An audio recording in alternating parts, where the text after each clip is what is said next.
Hi guys, just doing another update, one more recent than my last. So my last update was on Sunday, which means the last candle I had to work with was this red one down here. I'm looking at the Nasdaq at the moment. I always start with the main four indices, so SPY, Nasdaq, Dow, Russell. I'll start with the SPY, same thing. So I was working with this one, sort of called the top here. Although I did think initially it would be here, but second resistance, sold into it. I thought it would keep going down. Monday was a nice move down. Now with Tuesday, we had a bit of PMI. I think bad news is good news, kind of momentum in the markets, but I still think we're going down to this sort of area by the time we, several days, maybe 3 or 4 days, we could be down there. Maybe that's asking a bit too much. No, it's not. So maybe by the end of the week or Monday, early next week, we could be down here. I don't think we're gonna turn around and go back up, breach this and keep going to new all-time highs. I think some reality is kicking in. I think the longer we don't break out of this downtrend, the more likely we are to test the lows, ultimately the all-time lows. Again, a recession, Europe, the war, the energy crisis, unemployment, etc., etc. There's always a bit of a delay. So plus we've hardly come down from the top. We're not even in bear market minus 20% territory. So this is really not asking that much. So yeah, maybe we'll sort of go sideways for 1 or 2 days, but it's more likely that it just keeps going lower. If we look at the others, Nasdaq, same thing. Dow, same thing. Obviously, the Nasdaq sort of breached its downtrend line, but it hit its second resistance. I went over this in the last video. So very happy with the continuation and the drop. Now, nothing goes up in a straight line, nothing goes down in a straight line. So maybe we'll get a bit of support. Each index will have its relative support. So there might be a little difference between one or the other. For example, today, the Nasdaq is technically green right now, whereas the Dow is red a little bit, but it's not much difference. So they're all coming to their previous, well, here the Russell is going to previous breakout. So it makes sense. I mean, if one of the indices is finding support, that'll help the other. Here we've just gone a little below its previous breakout. So I expect a bit of sideways movement, but I still think we're going down, and I think we'll go down quite quickly. Let's see how we close the day today. This is just going to be a quick recap.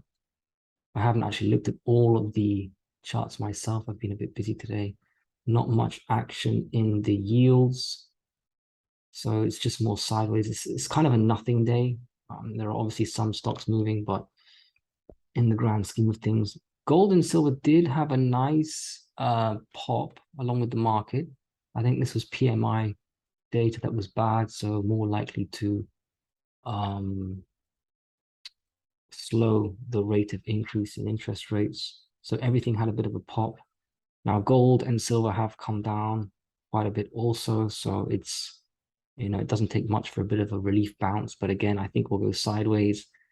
I'm very bullish, medium term, long term in gold and silver. So I would never bet against it. I'm just lightening my positions. I'm not selling everything or going short. I would never do that. It would be horrible to be on the wrong side of the trade, being short gold, silver, and their miners, and it goes up. So I sold quite a bit into this move. I did nibble a little bit back in.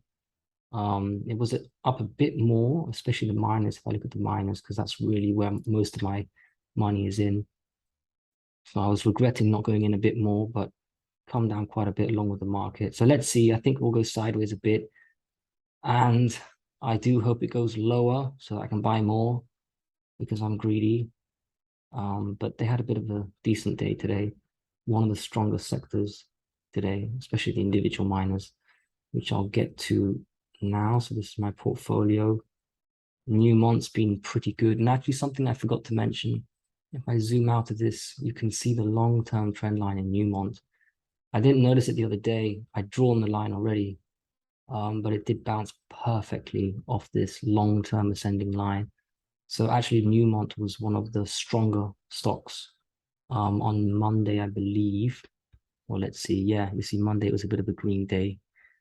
even though, I mean, the seniors, the GDX, the seniors were doing quite well. If I remember, Newmont, Agnico Eagle, and Wheaton were up on the day, very little, but still up, whereas the more speculative silver miners were down.